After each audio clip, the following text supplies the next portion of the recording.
Hello నమస్తే, నేను Banavath Ravikumar Nayak. Welcome to NRK news Telangana. ఈరోజు మనతో ఉన్నారు దేవరకొండ నియోజకవర్గ మాజీ శాసనసభ్యులు, నల్గొండ జిల్లా బీఆర్ఎస్ పార్టీ అధ్యక్షులు. వారెవరో ఈ పార్టీకి మీకు అర్థమైపోయి ఉంటుంది. వారే రామావత్ రవీంద్ర కుమార్ నాయక్ గారు. ఒకసారి వారిని అడిగి తెలుసుకుందాం. సార్ నమస్కారం. సార్ నమస్తే సార్. డైరెక్ట్గా పాయింట్లోకి వెళ్ళిపోదాం.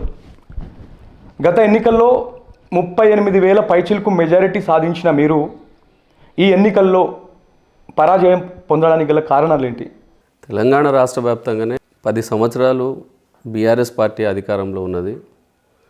దాంతోపాటు కాంగ్రెస్ పార్టీ ఎన్నికల ముందు అలివి కాని హామీలు ఏదైతే గతంలో కేసీఆర్ గారి యొక్క ప్రభుత్వం ఇస్తూ ఉన్న సంక్షేమ కార్యక్రమాలు ఉన్నాయో వాటికంటే మిన్నగా పెంచి ఇస్తామనే ఒక ఆలోచన వాళ్ళు ప్రచారం చేయడం, దానికి ప్రజలు కూడా ఒకసారి కాంగ్రెస్ పార్టీకి కూడా అవకాశం ఇద్దామనే ఒక ఆలోచన ఏదైతే చేసిరో రాష్ట్ర వ్యాప్తంగా, అదే సందర్భంగా దేవరకొండ నియోజకవర్గ ప్రజలు కూడా అదే పద్ధతిలో ఈ ఎన్నికల్లో వాళ్ళు ఇచ్చిన అబద్ధపు హామీలను నమ్మి మోసపోయి ఓట్లేసారు.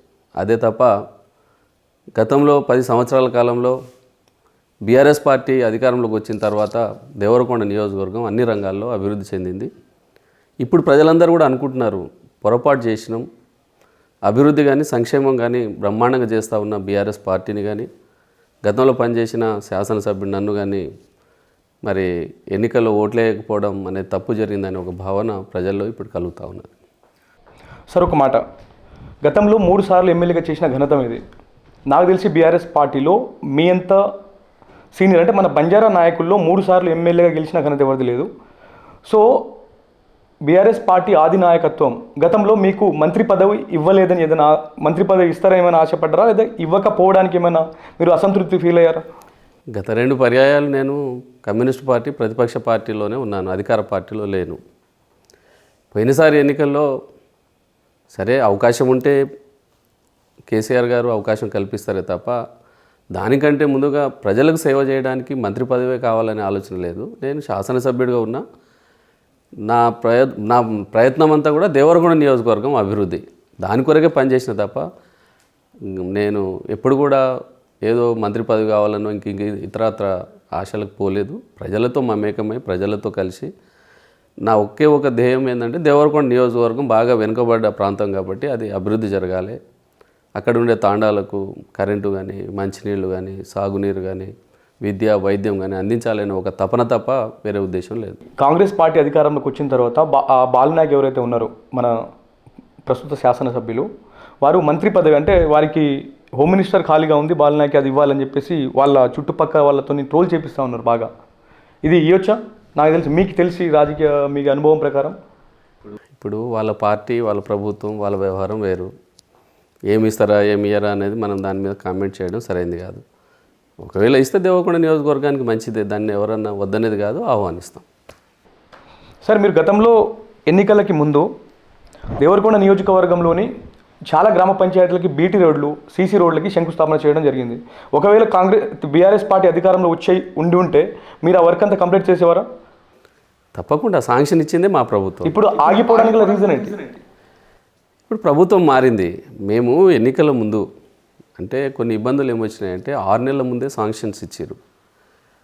ముఖ్యంగా ప్రతి గిరిజన తాండాకు బీటీ రోడ్డు అనేది ఉండాలి, రవాణా వ్యవస్థ బాగున్నప్పుడే ఆ గ్రామము ఆ తాండాను బాగుపడుతుంది అనేది నా ఆలోచన.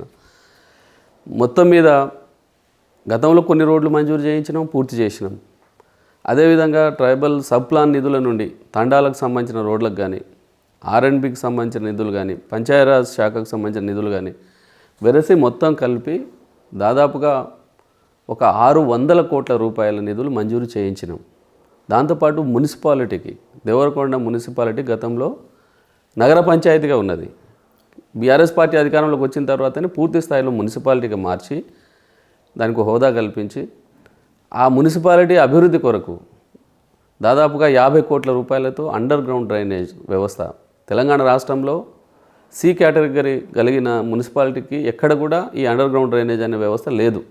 తెలంగాణ రాష్ట్రంలోనే మొట్టమొదటిసారిగా దేవరకొండకు తీసుకొచ్చినాం. కాకపోతే ఆ 50 కోట్ల రూపాయలతో ఒక పార్ట్ సగం దేవరకొండ మున్సిపాలిటీ కవర్ అయింది. తద్వారా ఆ రోడ్లు డ్రైనేజ్ చేయడం వల్ల కొన్ని రోడ్లు డ్యామేజ్ అయినాయి. గతంలో మిషన్ భగీరథ పైప్ లైన్ మంచినీళ్ళు పైప్ లైన్ వేయడం ద్వారా కొన్ని రోడ్లు డ్యామేజ్ అయినాయి. వాటికి సంబంధించి కూడా దాదాపుగా 30 కోట్ల రూపాయల నిధులు మంజూరు చేయించినాం. టెండర్ అయింది, టెండర్లు కూడా వేసారు. లాస్ట్లో టెక్నికల్ బిడ్ ఓపెన్ చేసే సందర్భంలో ఎన్నికల షెడ్యూల్ వచ్చింది. కాబట్టి ఆ టెండర్ ప్రాసెస్ అంతా కూడా అయిపోయిన దాన్ని వెంటనే ఖరారు చేసి పనులు ప్రారంభం చేసి ఉంటే ఈ పాటికల్లో దేవరకొండ పట్టణం అంతా కూడా రోడ్లు అయిపోయేవి. పట్టణంలో రోడ్లన్నీ అయిపోయేవి. అదేవిధంగా ఈ రూరల్ ఏరియాలో నేను అన్నట్టుగా ఆర్ఎండ్బి కానీ పంచాయతీరాజ్ కానీ ట్రైబల్ సప్లాన్ నిధులు కానీ దాదాపుగా 600 కోట్ల రూపాయల నిధులు తీసుకొచ్చినాం. టెండర్లు పూర్తి చేసినాం. ఇప్పుడు ప్రాబ్లం అంతా ఎక్కడ ఉందంటే పని మంజూరు చేయించడం ఒక ఎత్తు అయితే దాన్ని పని పూర్తి చేయించడానికి కాంట్రాక్టర్లను బతిలాడాల్సిన పరిస్థితి ఏర్పడ్డది తెలంగాణ రాష్ట్రం కానీ ఇతర రాష్ట్రాల్లో కానీ. కాబట్టి ఆ పరిస్థితి ఉన్నది. వాళ్ళను ఆ కాంట్రాక్టర్లతో మాట్లాడి మొత్తం టెండర్లు వేయించి ఓపెన్ చేయించి శంకుస్థాపన చేసినాక వచ్చిన రోడ్లను కూడా ఇప్పుడు వాళ్ళు ఏదో వాళ్ళ ప్రభుత్వం వచ్చింది కాబట్టి పాత ప్రభుత్వంలో మంజూరు ఇచ్చిన పనులన్నీ ఆపి కొన్ని రోజులు ఆలస్యం చేసిన తర్వాత మేమేదో తెచ్చినామని కొత్తగా తెచ్చినామని వాళ్ళు కవరేజ్ చేసుకోవడం కోసం చేస్తున్న ప్రయత్నం తప్ప అభివృద్ధి విషయంలో ఈ ప్రభుత్వం అనేది కంటిన్యూయస్ ప్రాసెస్. ఏ ప్రభుత్వం వచ్చినా అభివృద్ధి కార్యక్రమాలు ఆగకూడదు. కానీ ఆ రకంగా చేయకుండా వాళ్ళు కావాలని ఆ కార్యక్రమాలు చేస్తున్నారు. అది మంచిది కాదు. దేవరకొండ నియోజకవర్గ ప్రజలందరికీ నేను కోరుతా ఉన్నా, దేవరకొండ ప్రతి ఒక్క తాండా నా కళ. గ్రామ పంచాయతీలు కొత్తగా చేసినాం. గతంలో 91 గ్రామ పంచాయతీలు మాత్రమే దేవరకొండ నియోజకవర్గంలో ఉండే. అలాంటిది 215 గ్రామ పంచాయతీలు మొత్తం కలిపి పెరిసి చేసినాం. అంటే దాదాపుగా 126 గ్రామ పంచాయతీలు కొత్తగా చేసినాం. అంటే ప్రతి గ్రామ పంచాయతీ సపరేట్ అయితే నిధులు వస్తాయి, రోడ్లు వస్తాయి, మంచినీళ్ళు వస్తుంది. అక్కడ స్వపరిపాలన మా గిరిజన సోదరులు సర్పంచులుగా ఎంపీడీసీలుగా మరి వాళ్ళు అక్కడ పరిపాలన చేయడానికి అవకాశం కలుగుతుంది. ప్రభుత్వం ఏ ఒక్క అవకాశం ఇచ్చినా దాన్ని అందిపుచ్చుకొని దాంట్లో అత్యధికంగా దేవరకొండ నియోజకవర్గ ప్రజలే లబ్ధి పొందేటట్టుగా గత 10 సంవత్సరాలు పనిచేసినాం. ఎందుకంటే ముఖ్యంగా దేవరకొండ ప్రాంతంలో చాలామంది పేదవాళ్ళు ఉంటారు. ఆనాడు ఆ ప్రభుత్వం బీఆర్ఎస్ పార్టీ కేసీఆర్ గారి యొక్క నాయకత్వంలో పనిచేసిన ప్రభుత్వం ఏ ఒక్క కొత్త స్కీము పెన్షన్లు అయినా, కళ్యాణ లక్ష్మి అయినా, లేకుంటే సీఎం రిలీఫ్ ఫండ్ అయినా, రైతు బంధు అయినా, రైతు బీమా అయినా ఏ ఒక్క కొత్త పథకాన్ని ప్రవేశపెట్టినా అత్యధికంగా లబ్ధి పొందిన ప్రాంతం తెలంగాణ రాష్ట్రంలో దేవరకొండ నియోజకవర్గం. ఎందుకంటే అక్కడ అర్హత కలిగిన వాళ్ళు అర్హులు ఎక్కువ మంది ఉంటారు. కాబట్టి ఆ పథకాన్ని వాడుకొని మన ప్రాంతంలో అత్యధికంగా లబ్ధి పొందినాం. కాబట్టి అది ఎప్పుడు కూడా అభివృద్ధి అనేది ఎవరు కూడా ప్రభుత్వాలు మారినంత మాత్రాన ఏదో మేము తెచ్చిన రోడ్లు వాళ్ళు పనులు ప్రారంభం చేస్తే ఏవో అవుతుందని ఒక మనసులో దురుద్దేశమో లేకుంటే కావాలని ఆపో కొన్ని రోజులు పోయిన తర్వాత మేమే మళ్ళీ కొత్తగా తెచ్చినామని చెప్పుకోవడానికో అబద్ధ ప్రచారాలు తప్ప ఏమీ లేదు. వాటికి సంబంధించిన ప్రొసీడింగ్ కాపీలన్నీ కూడా నా దగ్గర ఉన్నాయి. 600 కోట్ల రూపాయలకు సంబంధించి పంచాయతీరాజ్, ఆర్ఎండ్బి, మున్సిపల్, ట్రైబల్ సప్లాన్ వాటన్నిటికి మంజూరు చేయించిన డేట్లతో సహా ప్రొసీడింగ్ కాపీలు మా దగ్గర ఉన్నాయి. ఆల్రెడీ నేను శంకుస్థాపన చేసిన, కొబ్బరికాయలు కొట్టడం, బండలు పెట్టిరు, శంకుస్థాపన కార్యక్రమంలో అధికారులు పాల్గొన్నారు, అవన్నీ కూడా ఉన్నాయి. కాబట్టి ప్రజలు అవన్నీ కూడా గమనిస్తారు ఎవరు ఏందనేది తెలుసు. ఇంకొక విషయం సార్, ఎస్ఎల్బీజీ ప్రాజెక్టు మీరు అధికారంలో ఉన్నప్పటి నుంచి ఇప్పటి వరకు ఒక్క పని కూడా చేయలేదు రవీంద్ర కుమార్ నాయక్ గారు అని చెప్పి కాంగ్రెస్ పార్టీ వాళ్ళు దాన్ని ప్రధాన అస్త్రంగా తీసుకున్నారు. వాళ్ళకి ఏమైనా అర్థమైతే చెప్తారు. ఏముంది, నకలగడ్డ రిజర్వాయర్ వాళ్ళంలో కాంగ్రెస్ పార్టీ మాత్రమే చేసింది. ఎస్ఎల్బీసీ టన్నల్ అనేది ఆనాడు కాంగ్రెస్ పార్టీ చేసిన ఒక పెద్ద పొరపాటు. వారి పాపం, వాళ్ళ పాప ఫలితమే ఆ మిషన్ ఏదైతే ఆ టన్నల్ బోరింగ్ మిషన్ ఉన్నదో అది పంపిన తర్వాత ఎప్పుడు కూడా అది తీసి వేరే టెక్నాలజీ వాడడానికి అవకాశం లేకుండా పంపిస్తారు. అది పోయి లోపల నుంచి తులుచుకుంటూ పోవాలి. పోయిన తర్వాత ప్రతిసారి రిపేరు. దానికి ఆ కంపెనీ వాళ్ళు దివాలా తీసి పనిచేయలేని పరిస్థితి ఉంటే మేమే ముఖ్యమంత్రి గారితో మీటింగ్ పెట్టించి ఆనాటి హరీష్ రావు గారు ఇరిగేషన్ మంత్రి గారితో మాట్లాడి 100 కోట్ల రూపాయల అడ్వాన్స్ కూడా నిధులు వాళ్ళకి ఇప్పించడం అనేది జరిగింది. అందులో భాగంగానే 7 కిలోమీటర్ల 2వ టన్నల్ పూర్తయింది. లైనింగ్ కూడా దాదాపు పూర్తయింది. అక్కడ కూడా దాదాపుగా సగానికి పైగా మొదటి టన్నల్ ఏదైతుందో అక్కడ కూడా పనులు జరిగినాయి. కాకపోతే వాళ్ళు ఇచ్చిన టెక్నాలజీ, వాళ్ళు ఇచ్చిన ప్లాన్, ఆనాడు ఇచ్చిన ప్రభుత్వం తీసుకున్న నిర్ణయం వల్లనే ఆలస్యం అవుతుంది తప్ప వేరేది కాదు. నకలగండి రిజర్వాయర్ మీరు చూడండి, 90% పనులు పూర్తయిపోయినాయి. మరి అందులో భాగమే కదా అది దాంట్లో రివిడ్మెంట్ చేసారు, కట్టేటారు. ఒకటి షట్టర్స్ ఒకటి అమర్చి నిండి నీళ్ళు ఆపడానికి ఒక చిన్న అవకాశం కొరకే ఎదురు చూస్తున్నాం. ఎందుకంటే అది ఆపితే అందులో ఉండే మహబూబ్నగర్ జిల్లా, మన జిల్లాలో మన ప్రాంతంలో ల్యాండ్ ఎక్విజిషన్ అయిపోయింది, డబ్బులు ఇచ్చేసినాం, రైతులందరూ కూడా హ్యాపీగా ఉన్నారు. కాకపోతే అటు మహబూబ్నగర్ జిల్లా, ఇప్పుడు నాగర్ కర్నూలు జిల్లా అని పిలవగలిగిన మహబూబ్నగర్ జిల్లా ప్రాంతం ఏదైతే ఉన్నదో అక్కడ భూములకు సంబంధించిన కొంత ల్యాండ్ ఎక్విజిషన్ అమౌంట్ రాలేదు కాబట్టి ఆ పనులు కొంచెం ఆలస్యం జరుగుతుంది. సార్ ఇంకొక ఇప్పుడు ప్రధానమైన క్వశ్చన్ సార్, గతంలో మీరు అధికారాన్ని అడ్డం పెట్టుకొని దేవరకొండ చుట్టుపక్కల వందలాది ఎకరాలు కబ్జా చేసినారని చెప్పేసి గత ఎన్నికల్లో కాంగ్రెస్ పార్టీ ప్రధాన అస్త్రంగా తీసుకెళ్లారు ప్రజల లోపలికి. ఇది ఎంతవరకు నిజమనవచ్చు? చేతగాని వాళ్ళు మాట్లాడే మాటలు, బురద జల్లే మాటలు. ఇప్పుడు నేను మా ప్రభుత్వం లేదు, నేను ఎమ్మెల్యేని కాను. 100 ఎకరాలు కబ్జా అంటే ఎట్లుంటుంది నాకు అర్థం కాదు. అది ఇప్పుడు వాళ్ళే ప్రజాప్రతినిధులు ఉన్నారు, వాళ్ళ ప్రభుత్వం ఉన్నది, తీయొచ్చు కదా. కబ్జా అనేది ఆగుతారా? ఎవడైనా మంది భూములు ఎవడైనా ఆక్రమిస్తే ఊరుకుంటారా జనం? ఇంకొకటి, ప్రజాప్రతినిధి అనేవాడు చాలా డెలికేట్ ఉంటారు. తప్పు చేయకుండా తప్పు చేసిన బట్టకాల్చి మీద వేస్తారు. అలాంటిది ఏమీ లేదు. వాస్తవంగా మా తాతల కాడ నుంచి, మా ఫాదర్, మా నాన్న దగ్గర నుంచి మేమందరం కూడా మొదటి నుంచి ల్యాండ్ లార్డ్స్. మాకు భూములు ఉన్నాయి. మేము ఈ రాజకీయాలను గీజకీయాలను కాదు, మా నాన్నగారు సంపాదించిన ఆస్తి భూములు చాలా ఉన్నాయి, దాంట్లో ఏం తేడా లేదు. వీళ్ళు ఆ రోజు ఎన్నికల్లో లబ్ధి పొందడానికి కావాలని నా మీద చేసిన అబద్ధపు ప్రచారం. నేను ఇవాళ సవాల్ చేస్తున్నా, ఇప్పుడు ఉండే శాసనసభ్యుడు తీయమను. ఎక్కడెక్కడ కబ్జాలు చేసి ఇప్పుడు తీయొచ్చు కదా వాళ్ళు. ఇప్పుడు నా చేతిలో ఏం లేదు కదా. నేను ప్రజాప్రతినిధి కాదు, లేకుంటే మా ప్రభుత్వం కాదు, నేను ఇంకోటి దౌర్జన్యం చేసేవాడిని కాదు. రవీంద్ర కుమార్ 15 సంవత్సరాల రాజకీయ జీవితం, అంటే 15 సంవత్సరాలు ఎమ్మెల్యేగా, 2 పర్యాయాలు నేను సర్పంచ్గా, అంటే 1995 నుంచి రాజకీయాల్లో ఉన్నా. 29 సంవత్సరాల రాజకీయ జీవితం ఇంత చిన్న వయసులో నాకు వచ్చింది అవకాశం. మా గ్రామంలో కానీ, అక్కడ ఉండే ప్రాంతంలో కానీ ఎక్కడైనా రవీంద్ర కుమార్ అనే అతను ఎలాంటి వ్యక్తి అనేది ప్రజలు చెప్తారు. వీళ్ళు రాజకీయంగా కాంగ్రెస్ పార్టీ వాళ్ళు ఎన్నికలప్పుడు ఏదో మైక్ పట్టుకొని ఓట్ల కొరకు మోసం చేద్దాం, అబద్ధం చెప్తే నమ్ముతారు కదా అని మాట్లాడిన మాటలు అవి తేలిపోయినాయి. 6 నెలలు అయింది కదా, ఏం కబ్జాలు చేసి తీయొచ్చు కదా. అది చేతగాక ఉట్టిగా మాట్లాడే మాటలు తప్ప ఆనాడు మాట్లాడిరు, ఇప్పుడు కూడా మాట్లాడితే మర్యాదగా ఉండదు. ఈరోజు తెలంగాణ రాష్ట్ర క్యాబినెట్ మీటింగ్ ఉంది. ఈ మీటింగ్లో ప్రధానంగా మన రైతు రుణమాఫీ గురించి ఉంది. ఎట్ ఎ టైం 2 లక్షల రుణమాఫీ ఇచ్చిన 6 గ్యారెంటీలో భాగంగా ఈ కాంగ్రెస్ ప్రభుత్వం చేస్తారనుకుంటారా మీరు? వాళ్ళ ప్రభుత్వం 5 సంవత్సరాలు పూర్తయ్యే లోపు కూడా చేయలేరు. అవే కదా రేవంత్ రెడ్డి ఓపెన్గా చెప్పిండు, మేము అబద్ధం చెప్తాము, ప్రజలు నమ్మితే మేమేం చేస్తామని మాట్లాడుతున్నారు. అంటే వాళ్ళ పార్టీ కానీ, వాళ్ళ నాయకులు కానీ వాళ్ళు చేసే పనులే అబద్ధ ప్రచారాలు. ఆగస్టు 15 లోపు 2 లక్షల రూపాయలు రుణమాఫీ దేవుడి మీద ఓటేసి చెప్పిండు ఆయన. అసలు 100 రోజుల్లో చేయాలి, 100 రోజులు పోయింది. తర్వాత ఆగస్టు 15 అన్నాడు. మళ్ళీ నిన్న నేను టీవీలలో వార్తల్లో చూస్తున్నాను, దాంట్లో ఏదో తగ్గిస్తారట, దాంట్లో ఏదో గైడ్లైన్స్ మారుస్తారట, 5 ఎకరాల వరకు అని చెప్తున్నారు. ఆ తర్వాత ఇంకేమంటున్నారు, 1 లక్ష ఇప్పుడు ఇంకో 50,000 ఇంకోసారి 3 పర్యాయాలు చేయాలని ఏదో ఆలోచన చేస్తున్నారు. గది కాదు కదా. ఎన్నికల ముందు మీరు ఏం చెప్పినారు, ఒకేసారి 2 లక్షల రూపాయల రుణమాఫీ చేస్తామన్నారు. రైతులకు రైతు భరోసా కింద, రైతు బంధు కాదు, వాళ్ళు ఎకరాకు సంవత్సరానికి 10,000 ఇస్తున్నారు, మేము 15,000 ఇస్తామని చెప్పినారు. రైతులకు వరి ధాన్యం మీద 500 రూపాయల క్వింటాల్కు బోనస్ ఇస్తామని చెప్పినారు. ఇవేవో చెప్పి రైతులకు ఏం చెప్పారు? ఈ 6 నెలల్లో నీ బోనస్ పోయింది, మాట మార్చిరు. ఏమంటున్నారు, సన్న వడ్లకే ఇస్తామంటారు. ఆ సన్న వడ్లకు కూడా వానాకాలం పోయింది, యాసంగి అయిపోయింది, ఇప్పుడు మళ్ళీ వానాకాలం సీజన్ వచ్చింది. ఇప్పుడు రైతులు నాట్లు వేస్తున్నారు, వానాకాలం నాట్లకు రెడీ అవుతూ ఉన్నారు, వానాకాలం విత్తనాలు వేసారు. ఇంతవరకు నీ రైతు భరోసా లేదు, రైతు బంధు కూడా లేదు. అదేవిధంగా కరెంటు కోత, విపరీతమైన కరెంటు కోతలు. ఎక్కడ ఏది రైతులు నడ్డి విరిచారు, అబద్ధ మాటలు. కేసీఆర్ ఇచ్చిండు ఎట్లా వస్తాయి కాబట్టి ఇంకా ఏమైనా అదనంగా వస్తుందేమో రైతులు మోసపోయారు. ఆ రైతులే వాళ్ళ మీద తిరుగుబాటు చేస్తారు. సార్ మీరు దేవరకొండ నియోజకవర్గానికి ఏం డెవలప్ చేశారని ప్రజలు అడిగితే మీరు ఏం సమాధానం చెప్తారు దేవరకొండ ప్రజలకి? డిండి ఎత్తిపోతల పథకానికి సంబంధించి 6,460 కోట్ల రూపాయల నిధులు నేను శాసనసభ్యుడిగా ఉన్నప్పుడు, కేసీఆర్ గారు ముఖ్యమంత్రిగా ఉన్నప్పుడు మంజూరు చేయించినాం. మీరు ఎప్పుడైనా దేవరకొండ ప్రజానికం అంతా కూడా కొంత ఆలస్యమైంది ప్రాజెక్టు. కానీ డిండి మండలంలో సింగరాజుపల్లి రిజర్వాయర్, దేవరకొండ మండలంలో Gottimukkala reservoir, Chintapalli reservoir, Kishtayanpalli reservoir, అలా రిజర్వాయర్లు మన కళ్ళ ముందు పని జరిగిన విషయం మనం అందరం కూడా చూస్తున్నాం. కళ్ళ ముందు అవపడుతున్నాయి, కాలువలు దవ్వుతున్నారు.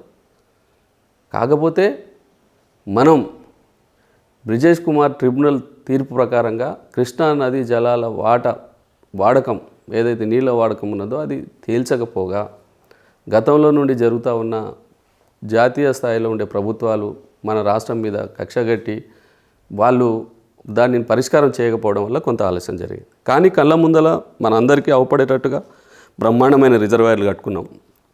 దాంతోపాటు నకలగండి రిజర్వాయర్ 90% పూర్తయింది. పెళ్లిపాకుల రిజర్వాయర్ స్ట్రెంథన్ చేసే కార్యక్రమం దాన్ని పనులు కూడా దాదాపుగా సగానికి పైగా పూర్తయినాయి. నేను ఒకటి నమ్మిన దేవరకొండ అంతా కూడా ఎడారి ప్రాంతం, క్షామపీడిత ప్రాంతం, మంచి కష్టపడి పనిచేసే రైతాంగం ఉంది కాబట్టి ఇక్కడ సాగునీరు అనేది అత్యంత ప్రాధాన్యత కలిగింది కాబట్టి సాగునీటి రంగానికి అధిక ప్రాధాన్యత ఇవ్వాలి. ఏనాటి నుంచో మేము ఎదురు చూస్తూ ఉన్నాం, డిండి ఎత్తిపోతల పథకం పూర్తి కావాలి, ప్రజలకు సాగునీరు రావాలి, రైతులకు సాగునీరు రావాలి అనే ఆలోచనతోటే పనిచేసినాం. రెండవది, ఏదైతే కింది గ్రామాలకు ఈ సాగునీరు ఇచ్చే అవకాశం డిండి ఎత్తిపోతల నుంచి ఉంటే అప్పర్ ప్లాట్ ఏరియాలు చందంపేట కానీ అటు పియ్యపల్లి మండలాల్లో, నేడుగం మండలంలో అప్పర్ ప్లాట్ ఏరియాలు ఆనాడు నాగార్జున సాగర్ ప్రాజెక్టు నిర్మాణం అయినప్పుడు ఎవరైతే నిర్వాసితులై చెట్టుకొగరు పుట్టకొగరు ఈ 3 మండలాల్లో మరి రిహాబిలిటేటెడ్ గ్రామాలు ఉన్నాయో వాటికి కూడా రైతులకు సాగునీరు అందించాలనే ఆలోచనతోటి 5 లిఫ్ట్లు 600 కోట్ల రూపాయలతో మంజూరు చేయించినాం, శంకుస్థాపన చేసినాం. పనులు కూడా జరుగుతూ ఉన్నాయి, కళ్ళ ముందర మన పనులు అవపడుతున్నాయి. ఈనాడు అంబాభవాని అని పిలిపించుకునే lift, Ambabhavani lift Vizag colony దగ్గర పనులు ప్రారంభమై దాదాపుగా 50% పైగా పనులు పూర్తయినాయి. అదేవిధంగా కంబాలపల్లి, పొగిళ్ళ, పియ్యపల్లి దగ్గర ఏకేబీఆర్ దగ్గర లిఫ్టు, ఇవన్నీ కూడా 600 కోట్ల రూపాయలు అప్పర్ ప్లాట్ ఏరియాల గుట్టల మీద అడవులలో ఉండే రైతులకు కూడా సాగునీరు అందించాలి అనే ఒక మంచి ఉద్దేశంతో 600 కోట్లు మంజూరు చేయించి పనులు ప్రారంభం చేసినాం.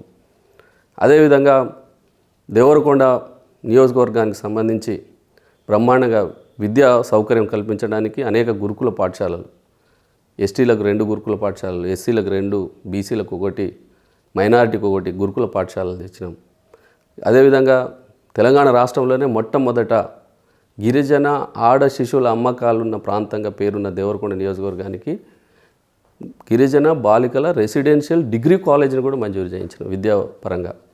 అదేవిధంగా వైద్యం పరంగా ఏదైతే గతంలో కమ్యూనిటీ హెల్త్ సెంటర్గా ఉండే దేవరకొండ హాస్పిటల్ని 100 పడకల హాస్పిటల్గా మార్పించి వైద్యాన్ని కూడా దగ్గరకు తీసుకొచ్చినాం. బస్తీ దవాఖానాలు తెచ్చినాం. అదేవిధంగా గ్రామీణ ప్రాంతాల్లో ఉండే పల్లె దవాఖానాలు మంజూరు చేయించినాం. విద్య, వైద్యం, దాంతోపాటు ఇరిగేషన్, ఈ రంగాల్లో అభివృద్ధి జరగాలి అనే ఆలోచనతోటి ప్రభుత్వంలో ఉండి మేము పనిచేయడం అని జరిగింది. తండాలు గ్రామ పంచాయతీలు చేసినాం. ఈ రకంగా 2 కొత్త మండలాలు చేసినాం. కొండమల్లేపల్లి, నేరడుగోము, 3 మండలాలు, గుడిపల్లితో కలిపి 3 మండలాలు, కొత్త మండలాలు ఏర్పాటు చేయించిన పరిపాలన సౌలభ్యం కొరకు. అభివృద్ధిలో కానీ సంక్షేమంలో కానీ ఎక్కడ కూడా దేవరకొండ నియోజకవర్గాన్ని 10 సంవత్సరాల్లో ఒక సువర్ణ అధ్యాయంగా పిలువబడేటట్టుగా అన్ని రంగాల్లో ముందుకు తీసుకుపోయినాం. ఇది దేవరకొండ నియోజకవర్గ అభివృద్ధి. ఇప్పుడు మీరు అంబాభవాని లిఫ్ట్ ఇరిగేషన్ చెప్పారు కదా సార్, దానివల్ల ఏ ప్రాంతాలకి లబ్ధి జరుగుతుంది అనుకుంటున్నారు? అక్కడ మనకు కాచరాజపల్లి నుంచి మొదలుకుంటే పెద్ద మునిగల్, బచ్చాపురం, నేరడుగం, కొత్తపల్లి, అదేవిధంగా దాదాపుగా ఒక 8 నుంచి 10 గ్రామాలకు రైతులకు సంబంధించిన సాగునీరు అందించే ఒక పెద్ద project Ambabhavani lift. BRS party Devarakonda నియోజకవర్గంలో ఉన్న ఎవరైతే కార్యకర్తలను క్యాడర్ అసంతృప్తిగా ఉందని అనుకుంటున్నాను. చాలామంది నాకు కాల్ చేసి అసంతృప్తిగా ఉన్నట్టు చెప్తూ ఉన్నారు. సో దేనివల్ల మీరు వాళ్ళకి టైం ఇవ్వడం లేదా, లేకపోతే అసలు దేనివల్ల వాళ్ళు అసంతృప్తిగా ఉన్నారనుకోవచ్చు? అందరూ ఎమ్మెల్యే లెక్క కాదు, నాది 100% ఫుల్ టైం వర్కర్ నేను రాజకీయాల్లో.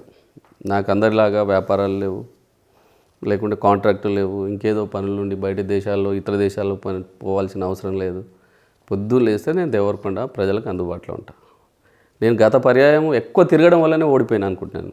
ప్రజలు కూడా రోజు తిరుగుతుంటే పల్సన్ అయిపోయాను. కాబట్టి అది ఎవరికి కూడా రాదు.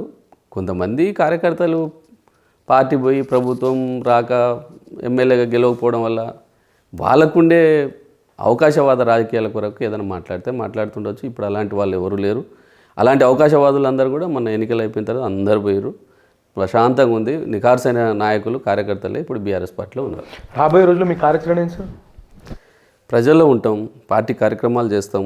ఈ ప్రభుత్వం ఏదైతే ప్రజలకు ఎన్నికల ముందు ఇచ్చిన హామీలు ఉన్నాయో ఆ హామీలను నెరవేర్చేదాకా వాళ్ళ వెంటబడి ప్రజానికానికి అందేంత వరకు పార్టీ ఇచ్చే కార్యక్రమాల్లో పాల్గొని ప్రజా అవసరాలను తీర్చడానికి ప్రభుత్వం మీద పోరాటం చేస్తూ మా పార్టీని స్ట్రెంథన్ చేసి గ్రామీణ స్థాయి నుంచి నియోజకవర్గ స్థాయి దాకా పార్టీని బలోపేతం చేయడానికి పనిచేస్తాం. మీరు బీఆర్ఎస్ పార్టీలోనే ఉంటారా, ఇంకేదైనా పార్టీ మారే అవకాశాలు ఉన్నాయి సార్?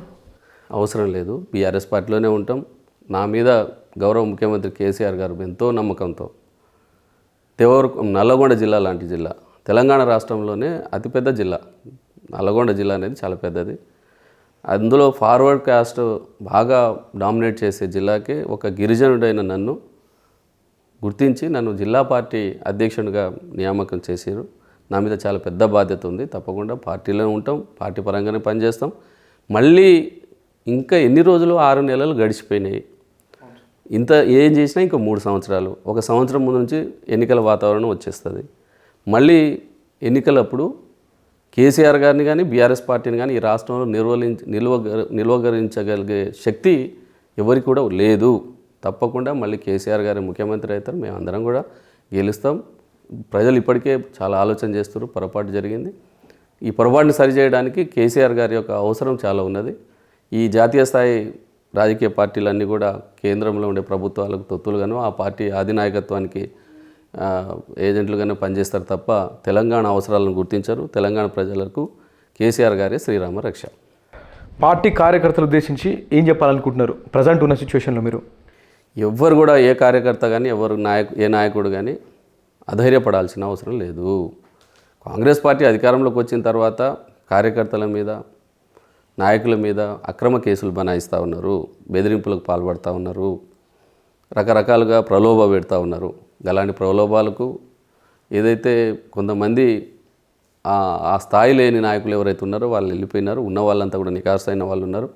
మీకు ఎప్పుడు కూడా ఎల్లవేళలా అందుబాటులో ఉంటాం. దేవరకొండ నియోజకవర్గ బీఆర్ఎస్ పార్టీ కార్యకర్తలకు ఏ ఆపద వచ్చినా ఏ కష్టం వచ్చినా 24 గంటలు మిమ్మల్ని అందుబాటులో ఉంటూ మిమ్మల్ని కాపాడుకునే బాధ్యత ఈ నియోజకవర్గ ఇన్ఛార్జిగా మాజీ ఎమ్మెల్యేగా నా మీద ఉన్నది. జిల్లా పార్టీ అధ్యక్షునిగా ఇంకా కూడా జిల్లాలో ఎక్కడ ఏ బీఆర్ఎస్ పార్టీ కార్యకర్తకు కష్టం వచ్చినా నష్టం వచ్చినా అందుబాటులో ఉండి కాపాడుకుంటాం. బీఆర్ఎస్ పార్టీ నాయకులు కానీ కార్యకర్తలు కానీ ఎవరు కూడా అధైర్యపడవద్దు. రేపు రానున్న రోజుల్లో మళ్ళీ మన పార్టీ అధికారంలోకి వస్తుంది. కేసీఆర్ గారే మళ్ళీ ముఖ్యమంత్రి అవుతారు. మనకు మంచి రోజులు వస్తాయి. ఈ తెలంగాణ రాష్ట్రం ఇంకా మరింత బాగుపడడానికి మంచి అవకాశం రానున్న రోజుల్లో రానున్నది. తెలంగాణ రాష్ట్రంలో ఎన్ఆర్కే న్యూస్ 2 సంవత్సరాల నుండి ఈ ప్రాంతంలో పనిచేస్తూ ఉన్నది. ముఖ్యంగా ఆ యాజమాన్యానికి నేను కోరుకునేది ఏంటంటే పేద ప్రజల యొక్క కష్టాలను, ప్రభుత్వం ప్రజలకు ఇచ్చిన వాగ్దానాలను అమలు చేయడంలో, ప్రజలకు ఆనాడు ప్రభుత్వం ఏదైతే హామీలు ఇచ్చిందో వాటిని నెరవేర్చే సందర్భంలో ప్రజా వ్యతిరేక కార్యక్రమాలకు పాల్పడ్డప్పుడు ప్రజల యొక్క గొంతుకగా ఈ ఎన్ఆర్కే న్యూస్ పనిచేయాలని చెప్పి నేను మనస్ఫూర్తిగా కోరుకుంటున్నా. తప్పకుండా ఆ పద్ధతుల్లో ఆ మార్గంలో ఈ ఎన్ఆర్కే న్యూస్ తెలంగాణ రాష్ట్రంలో పనిచేస్తుందని చెప్పి తెలియజేస్తూ ప్రజలందరూ కూడా ఎప్పుడు కూడా ఈ ఛానల్ని మీరందరూ కూడా ఆదరించాలని అభిమానించాలని మనస్ఫూర్తిగా కోరుకుంటూ సెలవు.